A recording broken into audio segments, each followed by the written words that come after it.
Rikus sababah. Ya. Ini hadisnya diterima dari sahabat Wa'il bin Hujr. Kemudian di antara rawinya itu ada Asim bin Kuleb. Asim bin Kuleb ini punya banyak murid. Ya, di antawisnya ayah Syu'bah. Kemudian juga ada Sufyan As-Sauri, pemitelepatnya. namanya. Kemudian di antawisna oke ayah Zaidah bin Qudamah. Zaidah bin Qudamah. Dalam teks hadisnya untuk riwayat Zaidah bin Qudamah ya. Kaditu nate ayah asyara bisababahnya kaditu nate. Kemudian yuharrikuha yad'u biha.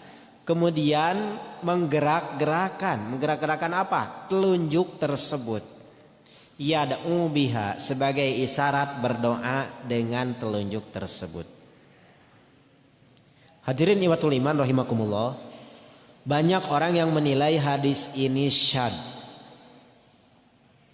Hadis syad adalah hadis sahih, tapi bertentangan dengan hadis yang lebih sahih yang periwayatannya lebih banyak. Mukhalafah istilahnya.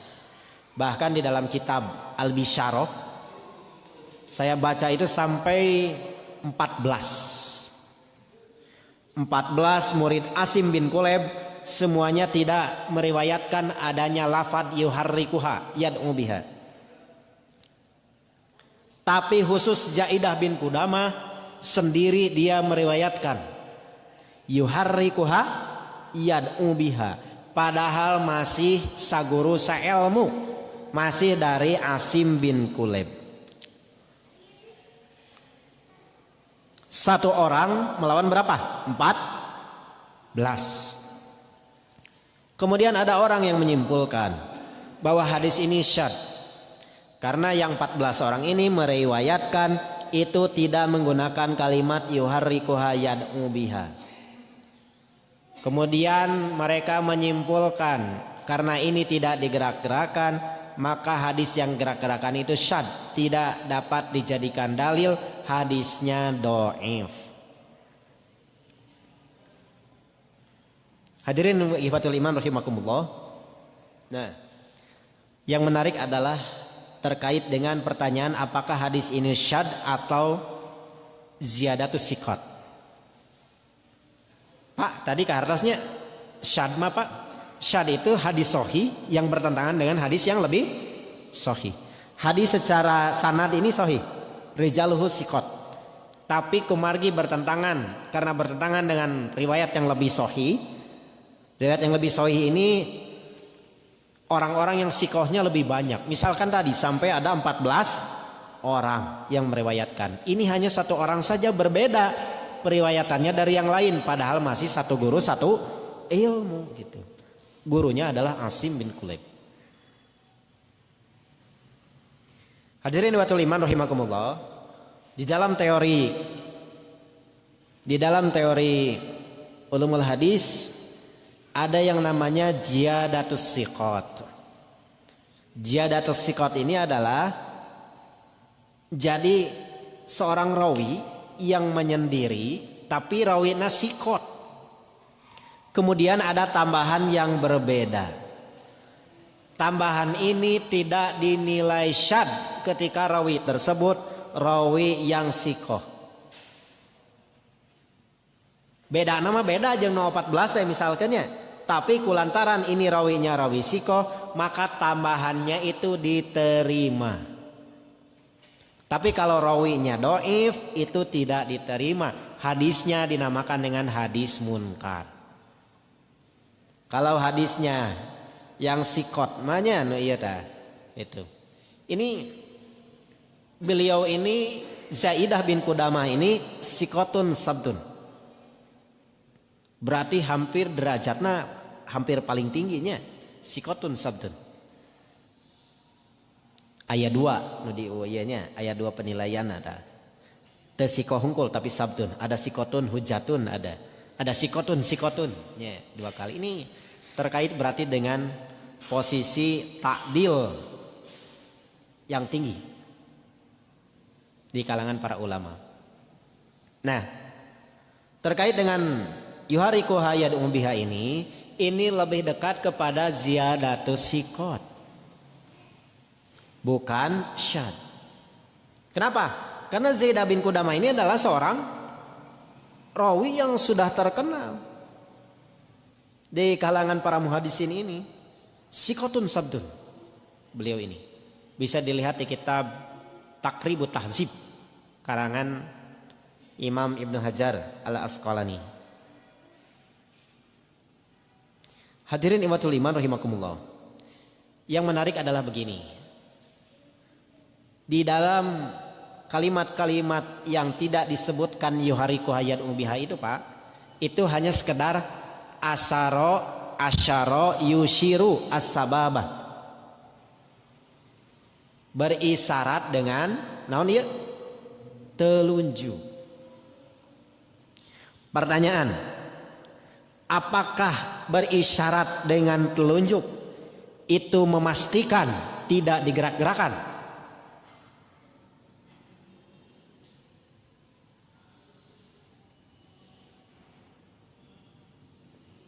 Pasti itu tidak digerak-gerakan? Tidak. Dadah. Ini isyarah bukan? Isyarah. Digerak-gerakan tidak? Digerak-gerakan. Ada kalanya asyara bisababah itu digerak-gerakan, ada kalanya tidak. Ini dalam bahasa usul fikih dinamakan dengan ihtimalat. Ihtimalat naon teh apa? Ihtimalat itu mengandung berbagai kemungkinan. Ada kemungkinan digerak-gerakan, ada kemungkinan tidak. Jadi sehingga apa? Sehingga tidak bisa dipastikan. Di dalam kaidah usuliyah itu ma'al ihtimal yasqutu al istidlal.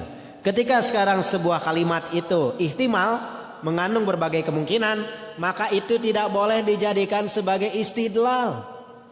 Gugur istidlalnya kalau dijadikan sebagai istidlal. Kenapa? Karena masih ihtimalat. Bagaimana seseorang itu bisa memastikan bahwa itu tidak digerak-gerakan, padahal tidak ada petunjuk di dalam kalimat tersebut bahwa kalimat tersebut menunjukkan dipastikan tidak digerak-gerakan. Asyara bisababah. Justru dengan adanya hadis Zaidah bin Qudamah ini menguatkan bahwa maksud daripada asyara bisababah itu maksudnya apa? Yuharrikuha yad'u biha. Maksudnya digerak-gerakan. Karena masih ihtimalat kan, apakah digerakkan ataukah tidak. Nah, dengan Zaid bin Qudamah ini minimal jadi jelas bahwa maksud di sana itu asyara itu adalah digerak-gerakan. Tinggal mungkin menilai hadis yang tidak digerak-gerakan, yang menggunakan kalimat la yuharrikuha.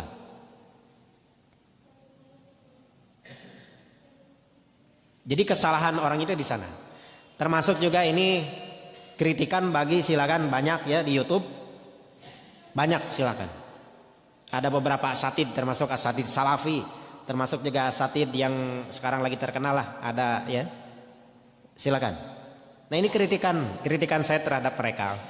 Kritikannya adalah mereka terburu-buru memastikan asyara bisababah itu dengan apa? Tidak menggerak-gerakan. Padahal di persisma tadi kudu kaharti heula ya. Penelitiannya tidak hanya sekedar di sana asyara kemudian dipastikan. Tidak, ini masih ihtimalat. Dan tahqiq ihtimalatnya adalah hadis Zaidah bin Qudamah. Zaidah bin Qudamah jelas. Di sana adalah kannya menggunakan asyara bisababah, kemudian kadituna naon? Yuharrikuha yad'u biha. Jadi jelas.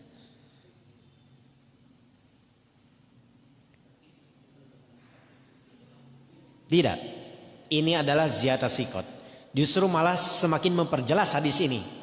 Kalau tadi ihtimalat hanya sekedar berisyarat saja, apakah digerak-gerakan atau tidak? Kesimpulannya bisa dua-duanya, bisa digerakkan, bisa tidak. Tapi dengan adanya hadis ini memperkuat bahwa maksud daripada hadis tersebut itu lebih ke tidak digerak-gerakan. Memang ada hadis yang la yuharikuha. Memang di Persis juga ada dua sebetulnya. Ada yang menggunakan kaidah jawazul amroin, jadi bisa dua-duana. Bisa yuharikuha, bisa la yuharikuha. Tapi satu lagi itu yuharikuha. Simkuring mah cenderung karena tahqiq ihtimalat ieu mah. Tahqiq ihtimalatnya bahwa di sana itu adalah yuharikuha yad'u biha.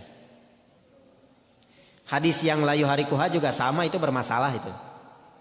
Kalau ini 1 berbanding 14, kalau yang tadi itu 1 banding 4. Kalau menggunakan syad berarti syad dua-duanya. Kalau kita mau adil, baik hadis yang yuharikuha ataupun dengan la yuharikuha. Kalau syad dua-duanya berarti apa? Berarti hanya sekedar asyar bisa babah saja. Kalau asyar bisa babah berarti apa kesimpulannya? Bisa digerak-gerakan, bisa tidak. Tapi menurut penelitian Simkuring, hadis yang yuharikuha yad'u biha ini lebih kuat daripada yang la yuharikuha. Yang ta'yin ada kalimat la yuharikuha. Lebih kuat daripada hadis itu. Jadi Simkuring mah lebih cenderung atau salah nukono lebih kuat. Iya. Apa yang lebih kuat itu? Yuharikuha yad'u biha. Justru yang 14 orang ini dijelaskan, belum ada penjelasan terkait dengan kaifiat asyara bisababah, maka dengan adanya hadis Jaidah bin Qudamah ini semakin jelas bahwa maksudnya adalah yuharrikuha yad'u biha, digerak-gerakan sebagai sebuah isyarat doa dengan gerakan tersebut. Nah, karasnya resep sebetulnya ilmu hadisnya sanes baca ini terkait dengan menggerakkan itu bukan dari kalimat asyhadu alla, bukan, tapi dari awal at-tahiyatu lillah, karena ini tasyahud. Tasyahud itu ya pengertiannya itu dari awal, tasyahud awal. Tasyahud akhir ya berarti dari awal bacaannya.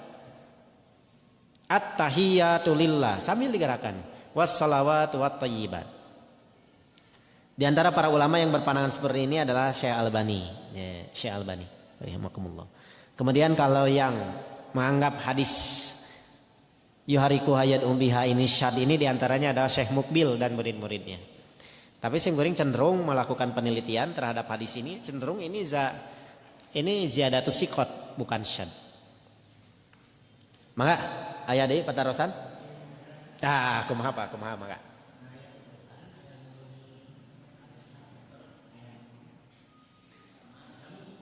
Mahan. Oh, gerakanana. Mohon. Terkait sareng kumaha kaifiat yuharrikuha yad'u biha kan kieu Pak. Ropa'a. Kalau ropa'a berarti apa? Mengangkat. Berarti mafhum mulapah nanaon Pak? Kalau digerak-gerakan. Kalau diangkat berarti dikahandapkeun. Leres teu Pak? Ropa'a teh kan dikaluhurkeun. Rofa'a itu dikataskan. Berarti mafhum muhalafah daripada dikataskan naon kalau digerak-gerakan? Dikebawahkan. Ada dari kalangan Malikiyah yang menganggap yuhariku hayat umbiha teh Pak, itu bukan ke atas ke bawah tapi ke samping Pak. Jadi begini Pak. Samping. Ayo. Ini sebagian Malikiyah ada yang menafsirkan seperti ini. Tapi menurut Simkuring ini tidak ada dalil. Ya. Maksudnya dari istinbatul ahkam dari hadis tersebut. Kalau Simkuring dalilnya adalah terkait dengan rofa'a. Rofa'a apa? Rofa'a usbu'ahu. Ya. Mengangkat jarinya, telunjuknya. Kalau diangkat berarti mafhum mulapahna naon Pak? Dikahandapkeun. Nalika ayeuna dikahandapkeun nya rofa'a berarti dikaluhurkeun. Kemudian ada kalimat yuharikuha. Berarti yuharikuhana kumaha?